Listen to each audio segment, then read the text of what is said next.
Hello again to another one of the vlogs.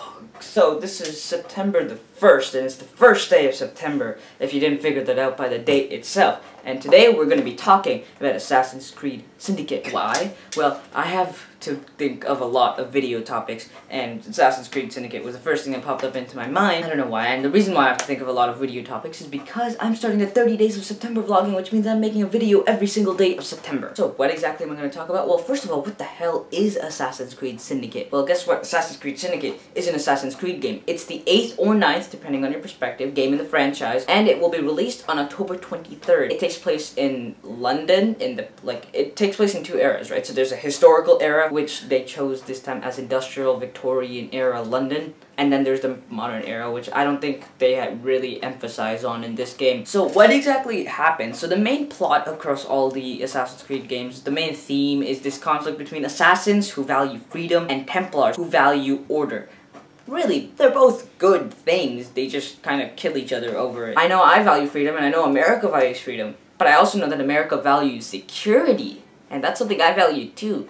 And security comes mostly out of order, and one of the biggest problems of the 21st century has been this problem of deciding what's the point at which security starts to cross over and sort of suppress freedoms. And that's one of the biggest conflicts with the NSA. The NSA in America has this big problem where they're just sort of infringing on people's privacy and freedom to just keep your stuff private, which is, it's kind of inflicting on the freedom. What they're basically doing is that they're monitoring text messages, phone calls, emails, etc. They can see all your communications that happen online, which, yeah, I don't agree with. There's a lot of stuff that I do online. I don't want it all to be seen by the government. Well, okay, back to Assassin's Creed. The Templars want order, right? And they've wanted this order since the Templar Order was founded, which was way before the first game actually took place in its historical era. But the assassins value freedom, and the assassins were formed to protect those freedoms. So what the Templars argue, according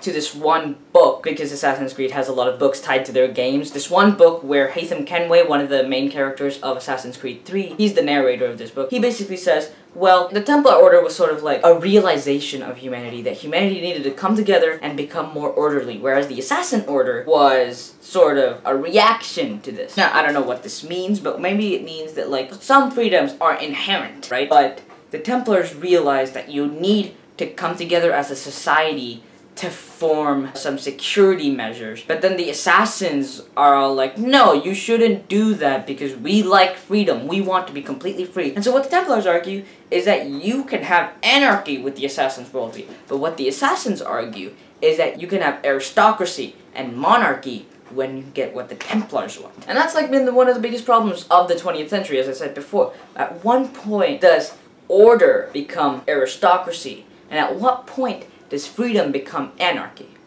Thanks for watching. I'll see you tomorrow.